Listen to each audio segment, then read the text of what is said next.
Horacio Parga, ¿cómo estás? Bienvenido. Esto es Ya para el Mundo Podcast. Bueno, Luis, muchísimas gracias. La verdad que un Director, gusto estar acá. director de Edisur. Así es. ¿Qué es Edisur? Bueno, Edisur es algo muy especial. La verdad que es una empresa en la cual es muy lindo trabajar. Es una empresa que en realidad nace en el año 2000, que nace ya diferente al resto de las empresas del rubro. Vos pensás que en el año 2000 el desarrollo inmobiliario no se llamaba desarrollo inmobiliario, eran construcciones, digamos. Era básicamente un ingeniero o un arquitecto que sabía hacer edificios, que se asociaba con una inmobiliaria y vendían departamentos. Era un sector que venía muy golpeado después de la crisis del 95, la crisis del tequila, y ya en el 2000 empieza como reacomodarse, y en el caso de Edisur es una conjunción de distintos profesionales que tenían distintas formaciones profesionales, pero también distintas historias de vida y de desarrollo profesional, que la verdad que es una conjunción muy interesante y de alguna manera da un poco con el concepto actual de lo que es desarrollo inmobiliario, ¿no?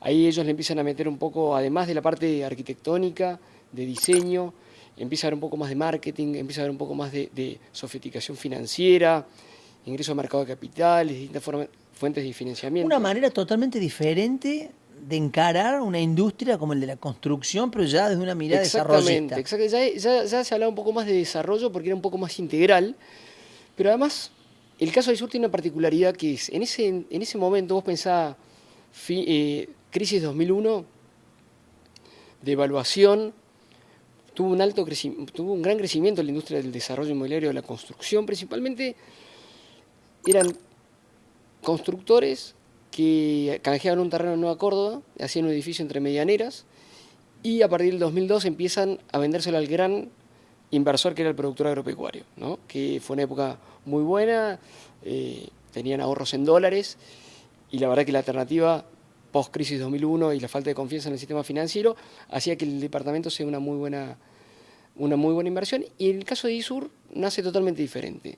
En vez de ir a Nueva Córdoba, hacer un edificio tradicional, lo que se hizo es buscar un lugar totalmente diferente, que estuviera degradado, en una fábrica en Barrio Jardín, una fábrica de cemento, las plantas de Corsemar, y hacen su primer emprendimiento, que es Jardines del Sur y Casonas del Sur, copiando un concepto español, que es el de condominios, que nosotros denominamos casonas.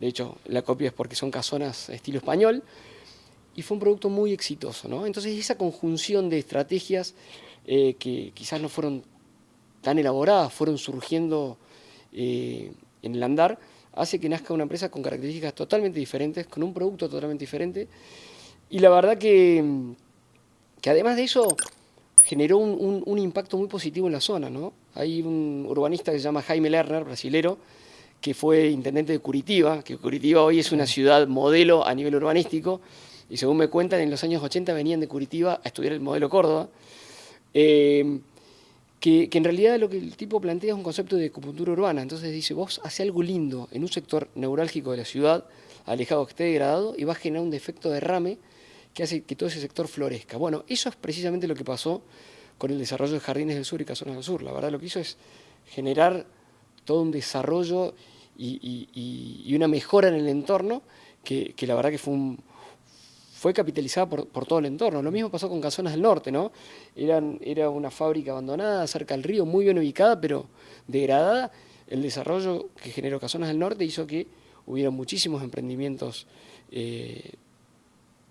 después de Casonas, digamos, un florecimiento del barrio, un aumento de los valores, y la verdad que bueno, generando un impacto muy positivo.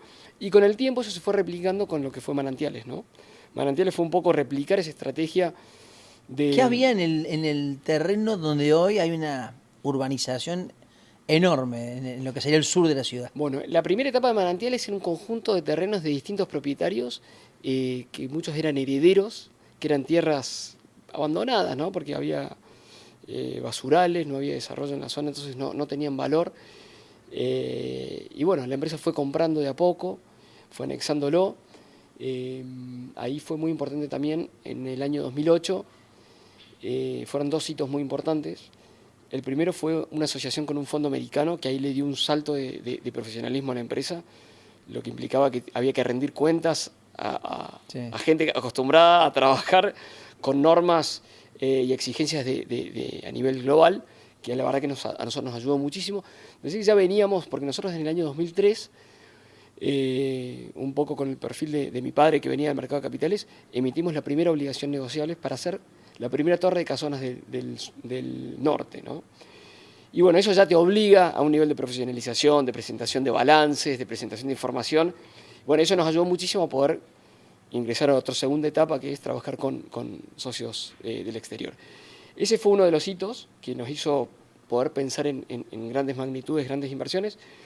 Y la segunda fue la propuesta de la Municipalidad de Córdoba de hacer un convenio público-privado, en el cual nosotros proponíamos cambiar el uso del suelo, la empresa proponía cambiar el uso del suelo, con beneficios para todos, ¿no? Porque la verdad que lo que permitía es mayor densidad, mayor seguridad, que sea un espacio abierto y público en vez de ser lugares cerrados, y además que generaba una mejor rentabilidad. La propuesta era un poco decir, che, esto trae beneficios concretos y además una rentabilidad adicional que la podemos dividir en dos, para la empresa y para la ciudad, y así es como nace el famoso convenio público-privado, que hoy hay más de 100 presentados en la municipalidad, ¿no? Y más de 90 aprobados, que la verdad que es una forma, es la manera en la cual el mundo, las ciudades del mundo se financian y van planificando su desarrollo. Vuelvo a la primera parte. ¿Cómo es la dinámica de una empresa familiar? Que tomó semejante envergadura. Sí, a ver, yo estoy convencido, digamos, porque lo vivo todos los días, que la empresa familiar tiene un plus, ¿no? Es un poco la continuación de la vida familiar, ¿no? Una empresa familiar en el asado el domingo está discutiendo los temas de la empresa, con lo bueno y con lo malo que eso conlleva, pero sí hay un involucramiento total de los dueños y quienes llevan adelante la empresa, y eso también genera una cultura muy especial que se vive en toda la estructura, ¿no? Yo creo que es muy importante. De hecho, yo una vez me lo hizo ver alguien de afuera. Había justo un fondo también americano que había venido a vernos, y en un momento lo llevo a recorrer la empresa y él me decía, che, esto acá se vive algo muy familiar, que es un plus que no tienen otras empresas. Entonces, manejado con un nivel de profesionalismo, el ser familiar creo que tiene un plus muy importante para una empresa, ¿no? Y la división de roles fue muy difícil. Digo, la incorporación, que tu padre haya sido uno de los fundadores, ¿se dio de manera natural? ¿Les dijo, no, ustedes tienen que venir a trabajar acá? ¿Cómo fue ese inicio? No. De hecho, nunca fue como una idea. De parte de mi padre, la empresa nace como un proyecto interesante que tenía principio y fin. El tema es que fue tan lindo y empezó a ir bien y empezaron a hacer más proyectos, pero no fue pensado como una gran empresa en un primer momento. Y en el caso mío en particular, yo trabajé mientras estudiaba, y cuando me recibí decidí buscar otro rumbo. Yo sentía que necesitaba ver otra cosa, ¿no? Buscar profesionalizarme y ver otras cosas. Me fui a trabajar con un tío mío, haciendo un proyecto muy interesante. Importamos accesorios para telecomunicaciones de China, fue una experiencia muy linda. Después me fui a estudiar, a hacer un MBA. Después me quedé trabajando en una empresa de Buenos Aires, también en comercio exterior. Y la verdad que es como que yo necesitaba tener ese ver otra cosa para después volver y bueno, enfocarme en lo que era de alguna manera el proyecto familiar. Pero nunca hubo ninguna exigencia, nunca fue muy planificado. Tuvimos muchísimo apoyo de los socios. Y bueno, se fue dando naturalmente, y no es fácil, ¿no? No es fácil, porque cada uno tiene que ir viendo, por ahí uno tiene expectativas, quiere desafiarse un poco más, y bueno, a medida que va pasando el tiempo va buscando su lugar y va buscando lo que a uno lo mueve, y a la vez lo que a uno lo mueve es lo que hace que pueda devolverle también a la empresa, ¿no? Hablaste al comienzo de que comenzaron ustedes a poner el foco en que eran una empresa desarrollista, es decir, que el concepto empezar a calar en la sociedad. ¿Son y fueron innovadores? Bueno, yo tengo la creencia que las empresas que perduran en Argentina sí o sí son innovadoras, ¿no? Por la complejidad que tenemos nosotros en nuestro mercado, que es algo que hoy se está replicando a nivel mundial, ¿no? Todas las turbulencias que nosotros estamos acostumbrados a vivir hoy se están viendo en otros mercados más estables, pero creo que tenemos una gimnasia que nos obliga a ser innovadores y Edisur es muy innovadora. Como te digo, ya nació siendo una empresa diferente, buscando un producto diferente, en un lugar diferente, con un impacto diferente, y eso es algo que se mantuvo permanentemente en la empresa. Y es un poco ADN de los fundadores, de estar siempre inquietos y la verdad que no sé si es algo tan estructurado como un área de innovación, pero sí está en la curiosidad y las ganas de hacer cosas nuevas y de impacto que hacen que estemos siempre pensando nuevas maneras de hacer las cosas y nuevas cosas para hacer. Manantiales fue el desarrollo en el que ustedes dijeron, bueno, tenemos un poder de influencia a partir de este concepto que veníamos planteando del desarrollismo y de cómo había que mirar la urbanización de la ciudad de Córdoba. A ver, nosotros en Manantiales de alguna manera podemos plasmar toda la experiencia adquirida en los proyectos anteriores en un mismo lugar y capitalizando esa plusvalía. Y esa idea de pensar que hay una revalorización, que hay un proyecto que ya no es más a 6 años, es un proyecto a 30 años, hace también que pensemos de otra manera el desarrollo, que pensemos los espacios comunes, que pensemos la interrelación que vamos a tener con el sector público. Por eso en Manantiales hay muchísimo diálogo con el sector público, los convenios urbanísticos son consecuencia de mucho diálogo con los distintos partidos políticos, y entender que hay inversiones que quizás no van directamente a tu negocio o a un producto vendible, pero sí impactan en el todo y en la trascendencia, ¿no? Entonces, nosotros lo vemos así a Manantiales, como que es algo mucho más que un proyecto inmobiliario y la gente misma también lo toma como propio y ese es por ahí un indicador de que realmente estamos haciendo un buen desarrollo, con impacto y con desarrollo. Hablaste de un desarrollo a largo plazo. ¿Cuál es el master plan de Manantiales? Bueno, hoy Manantiales ha ido variando, evolucionando, pero está compuesto por 1.200 hectáreas, ya con un alto nivel de desarrollo, que es importante porque la verdad que venimos trabajando hace más de 10 años en esto, de manera ininterrumpida, y hoy ya es una realidad, ya no es más un render, una promesa, y bueno, nosotros lo que hacemos es dar una primera pasada de desarrollo, de alguna manera es como que vamos desarrollando barrios y lo vamos complementando con propuestas comerciales, con un club, hoy tenemos un colegio, vienen otras instituciones a proponer su oferta en Manantiales, que es un círculo virtuoso, ¿no? Porque eso hace también que le dé servicios a los propietarios quieran estar ahí también porque tenés esos servicios y bueno, en eso consiste la verdad el master plan. La verdad que en un contexto tan cambiante como Argentina es muy difícil decir que el master plan es exactamente el mismo que vos pensaste hace 10 años. Pero el foco está puesto, después lo vas variando de acuerdo a la realidad, pero... Totalmente, sí. Y el desarrollo, porque es una zona, para los que nos están viendo en Santa Fe, en Rosario, en Entre Ríos, es bien grande y bien amplio, de un sector importante de la ciudad. ¿El desarrollo lo va focalizando en distintos lugares o va en un mismo sentido? No, nosotros lo hemos focalizado en distintos lugares, es decir, buscando que se vaya dando un desarrollo parejo y tratando de, a medida que se va consolidando, tratar de meter otro tipo de ofertas, como hoy, por ejemplo, la oferta comercial está siendo muy importante y la verdad que eso va capitalizando y va haciendo que realmente sea un lugar lindo para vivir, para disfrutar, que es otra de las cosas lindas que tiene nuestra actividad, que uno ve que realmente impacta de manera directa en el bienestar de quienes viven ahí y de quienes no viven pero lo disfrutan, ¿no?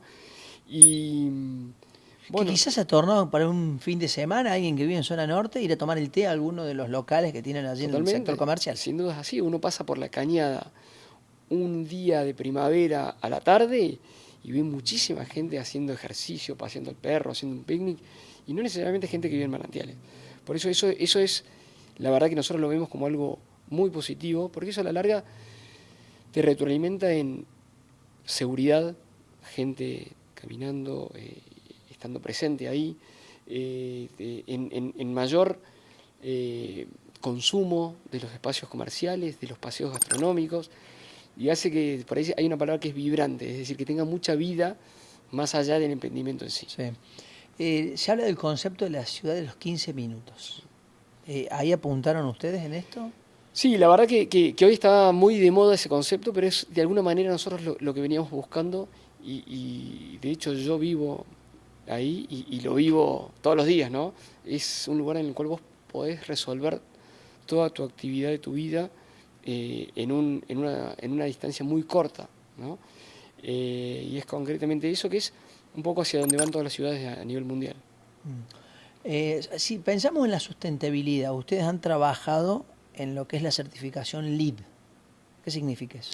Bueno, nosotros hemos certificado LEED. LEED, en realidad, lo que es Manantial es la certificación para comunidades y ciudades, que es una certificación relativamente nueva, que es internacional, y en realidad lo que nos da a nosotros es como una guía o un norte de que vamos por el camino correcto, porque nosotros veníamos con muchísimas iniciativas propias y teníamos un conjunto de indicadores propios que de alguna manera la certificación LEED nos obliga a ordenarlos, a estandarizarlos y a poder medirnos y compararnos con otras ciudades del mundo. Para que te des una idea, nosotros, por ejemplo, en nuestros diseños urbanísticos apuntamos de que haya una densidad que supere lo que establece el Banco Mundial para una ciudad de América Latina, ¿no? En nivel de densidad, sí, que eso es muy importante. Otra cosa es, buscamos este tema de la cercanía y poder abastecer los servicios de manera cercana, que es la famosa ciudad de 5 minutos. Buscamos que cada barrio esté diseñado de manera tal que ninguna casa esté a más de 5 cuadras de un espacio verde, de una plaza.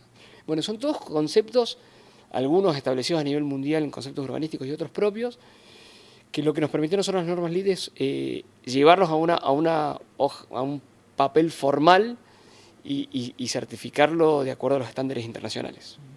¿El consumidor está buscando esto?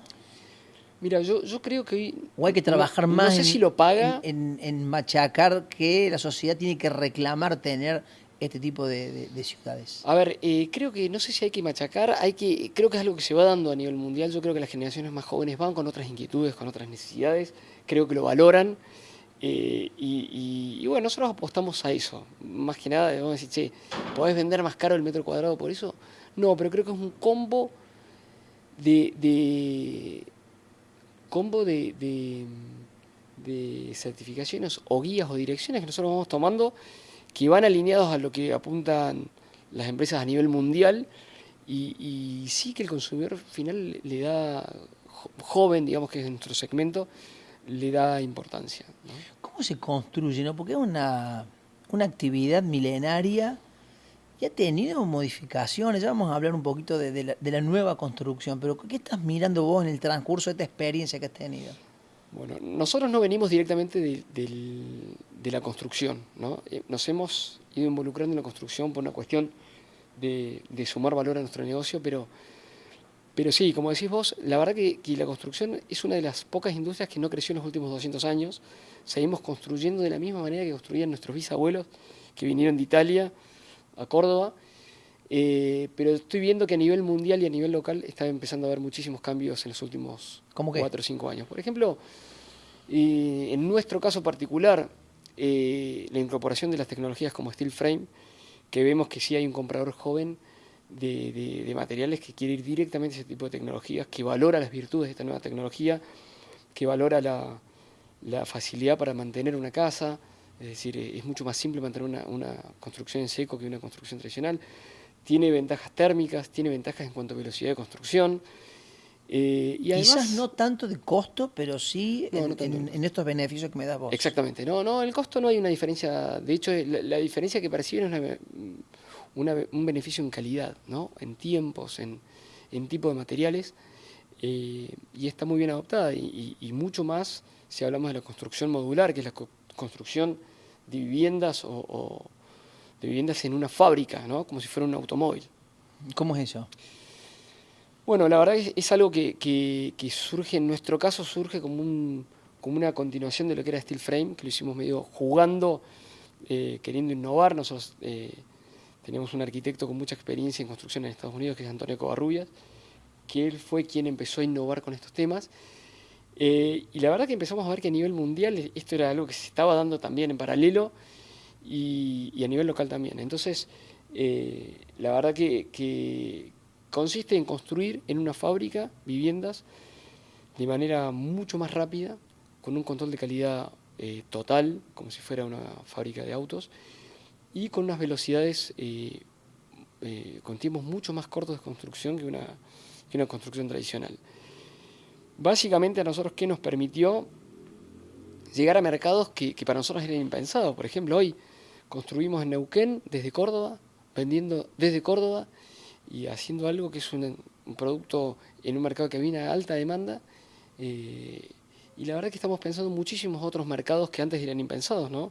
Ushuaia, mercados del norte del país. Hablamos de construir en Córdoba y trasladarlo, como hicieron Así es. a Vaca Muerta, a otros lugares. Así es. Construimos en Córdoba los módulos, se cargan en un camión, hacemos la obra digamos, de fundaciones en destino y lo ensamblamos en destino. Lo que te permite eso es principalmente tener una reducción en tiempos enorme. ¿Vos crees que esta es la evolución que va a tener la construcción? De hecho, a nivel mundial se está dando una evolución muy grande con esta tecnología. Para que tengas una idea, en Nueva York se ha construido un hotel Hilton muy importante y los módulos fueron construidos en Polonia. Se llevan en barco. Entonces, no es que toda la construcción va a migrar a esto, pero sí te presenta oportunidades para mercados que antes eran para nosotros difíciles de llegar, ¿no? Recién hablaste de Vaca Muerta, hay un déficit de infraestructura. Ustedes han comenzado a desarrollar algo ahí. ¿Qué estás viendo? Porque sin lugar a duda que las inversiones más importantes, por lo menos en el corto plazo, para la Argentina van a venir para lo que es el tema energía. Sin duda hay una explosión de inversión hoy en Vaca Muerta. Siempre fue un tema del que se hablaba muchísimo. De hecho, yo hace más de 10 años estuve en Neuquén y volví después de 10 años y no podía creer la transformación que había tenido la ciudad. Y si pensamos a los próximos 20 años va a ser todavía más impresionante. Pero bueno, en Añelo puntualmente, que es la ciudad, Añelo, Rincón de los Sauces son las ciudades más importantes relacionadas con Vaca Muerta, se está dando un desarrollo muy importante, tratando de dar respuesta a la cantidad de infraestructura que se está invirtiendo en Añelo, ¿no? Se están haciendo fracturas, se están haciendo pozos para extraer el petróleo, se están haciendo gasoductos, oleoductos, y en este momento puntualmente, si bien se ha sentido como una baja nivel de actividad e inversión los últimos meses, estamos muy cerca de una nueva explosión que va a ser a mediados del año que viene, cuando se termine el primer oleoducto que sale a Vaca Muerta, que sale a Punta Colorada, que hace que en los próximos meses haya un nivel de actividad muy importante en Añelo. Y del otro lado, cuando se venía hablando de una planta de liquefacción, que al final me parece que no se va a desarrollar, pero va a haber barcos gasíferos ahí. Así es. ¿Se está pensando también una urbanización en esa zona? Se está pensando, la verdad que bueno, hemos estado analizando, creo que va a haber un nivel de actividad importante, pero bueno, todavía no está muy claro cuándo y cómo. Hoy se está empezando a hacer una inversión muy grande en la zona de Punta Colorada para poder recibir todo ese petróleo que va a venir por los oleoductos, que es la primera obra de infraestructura que va a estar terminada. Después viene el gasoducto, que no está exactamente en el mismo lugar, está a unos 40 kilómetros, que la idea es que ese gasoducto permita, como decís vos, que barcos, en este momento barcos, quizás más adelante haya una planta, puedan transformar ese gas en líquido para poder exportar a otros mercados. Vuelvo a una etapa anterior de la conversación. ¿Cómo estás viendo la urbanización de la ciudad de Córdoba? Sin poner nombres, hablamos de la dirigencia en general. ¿Están mirando cómo hay que edificar en las ciudades? A ver, el tema de desarrollo de la ciudad se habla siempre, se estudia siempre, hay muchísimos trabajos hechos, ¿no? Y creo que, a ver, es muy complejo a veces poder darle norte a un desarrollo urbano, porque es un ser vivo. De alguna manera es como que hay zonas que van tomando mayor valor, otras que van perdiendo valor, hay zonas que son más demandadas, otras menos demandadas, pasa en todas las ciudades del mundo por distintos factores, ¿no? Puede ser factor inseguridad, factor accesos. Yo creo que siempre está el tema, pero bueno, presenta muchísimas complejidades que creo que instrumentos o intentos como estos de tratar de hacer convenios públicos privados o que haya un intercambio mayor entre el sector público y privado siempre suman, pero creo que la ciudad de Córdoba ha tenido un desarrollo importante, lindo. Uno ve sectores de la ciudad que han crecido muchísimo, que hay propuestas interesantes y bueno, se va dando también muy influenciado por el nivel de actividad económica, ¿no? Que en los últimos 15 años ha sido muy oscilante. Si te vas al Gran Córdoba, ¿cuáles son los lugares que crees que van a tener una potencialidad urbanística? Bueno, el Gran Córdoba ha ido creciendo muchísimo. Creo que las zonas de mayor desarrollo puede ser quizás hoy se ve mucho desarrollo hacia el norte, hacia Villa Allende. Nosotros tenemos pensado algunos proyectos, pero creo que es hacia el norte y el oeste, ¿no? Que es un poco las zonas de mayor desarrollo que han tenido la ciudad en este.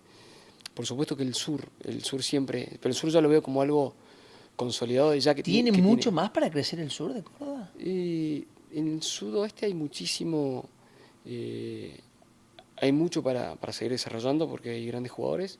El sur todavía tiene oportunidades, es una zona que ha crecido muchísimo, se ha revalorizado muchísimo y se lo ha provisto de servicios interesantes que hace que sea un muy buen lugar para vivir, ¿no? Que antes no lo era. Pero bueno, creo que toda la zona oeste, sudoeste, hoy Manantiales y toda la zona de sudoeste tiene para seguir creciendo mucho.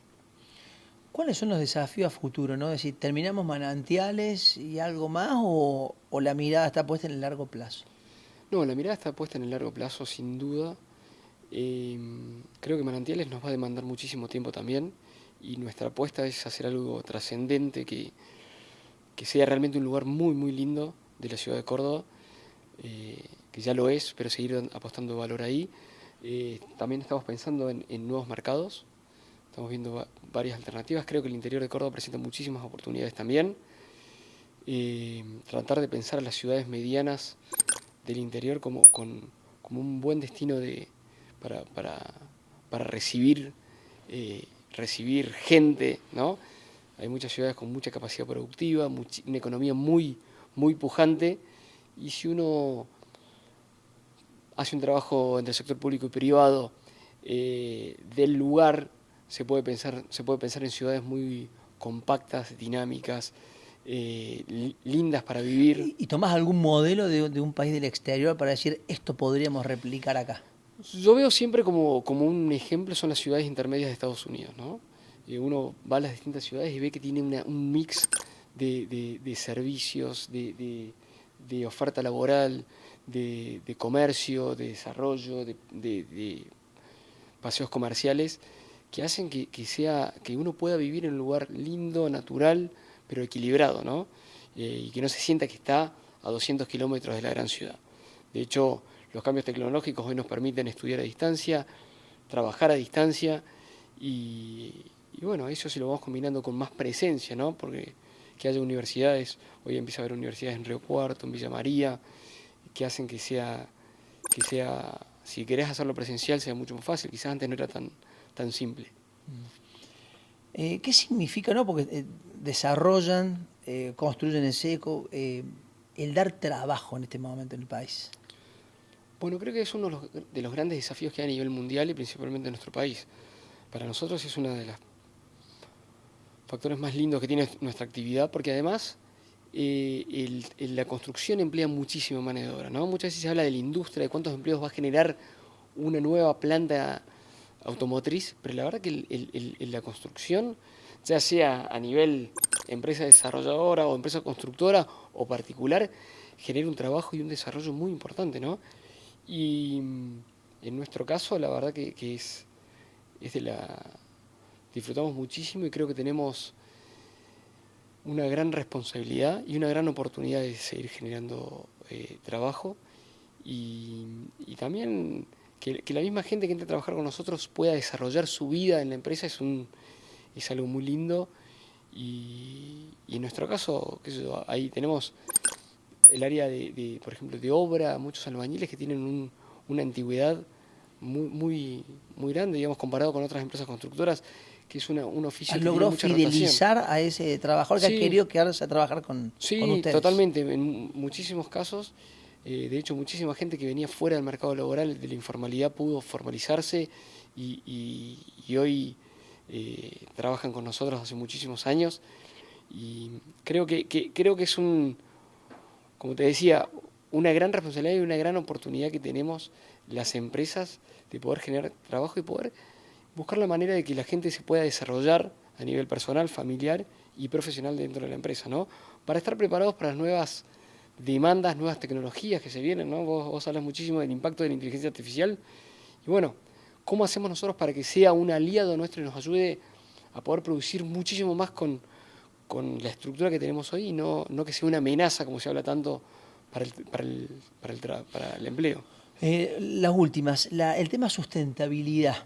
¿En qué están trabajando? Porque es una demanda social, pero además una demanda mundial, ¿no? Tenemos que empezar a medir la huella de carbono, tenemos que ser más sustentables, ir a las energías renovables. Sí, nosotros es un tema que, como hablábamos recién, lo tenemos muy presente, nos motiva, nos entusiasma. De hecho, todas estas tecnologías constructivas están muy alineadas con el tema de sustentabilidad, ahorro no desperdicio de materiales de obra, ahorro energético. Pero además de eso tenemos un gran desafío, porque nosotros, si bien hemos certificado todo el desarrollo urbano de manantiales, vemos que por ahí un particular no tiene la facilidad o no tiene quizás la iniciativa de usar estas tecnologías renovables o seguir sumando a mayor sustentabilidad dentro de nuestros desarrollos, ¿no?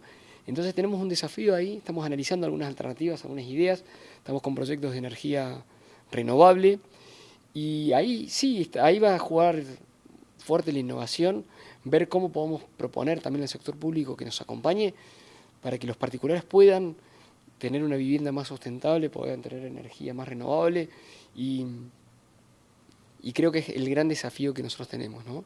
Si podemos en todos nuestros desarrollos, ya sea que los hacemos nosotros, que la mayoría nosotros certificamos, y los que no construimos nosotros, que entre todos tengamos como un objetivo común, que sea que en Manantiales realmente sea una ciudad diferente, que sea un pedazo de ciudad que pueda ser replicado en el resto de la ciudad, ¿no? Porque el desafío es cómo sacamos lo mejor de cada uno. Esta es la última. ¿Te han venido a buscar empresas para replicar este modelo? Digo, no copiártelo, sino decir, ustedes ya lo conocen, lo saben, ya lo hicieron, ¿cómo podemos también con ese know-how nosotros poder desarrollar eso? Sí, hemos hablado con muchas empresas de otros mercados y la verdad que es como que tenemos tanto trabajo con Manantiales mismo que hemos optado por poner foco en esto, ¿no? Si bien estamos viendo cosas de replicar esta lógica de poder sumarle valor a la ciudad, ¿no? Porque Manantiales es un pedazo de la ciudad de Córdoba en el cual tuvimos la posibilidad de, en conjunto con el sector público, de planificarla, ¿no? No siempre se da esa posibilidad y creo que es uno de los valores agregados que nosotros tenemos para aportar en otros lugares, pero bueno, son proyectos que tenemos a futuro. Horacio, gracias por acompañarnos. Gracias a vos, Luis. Chao.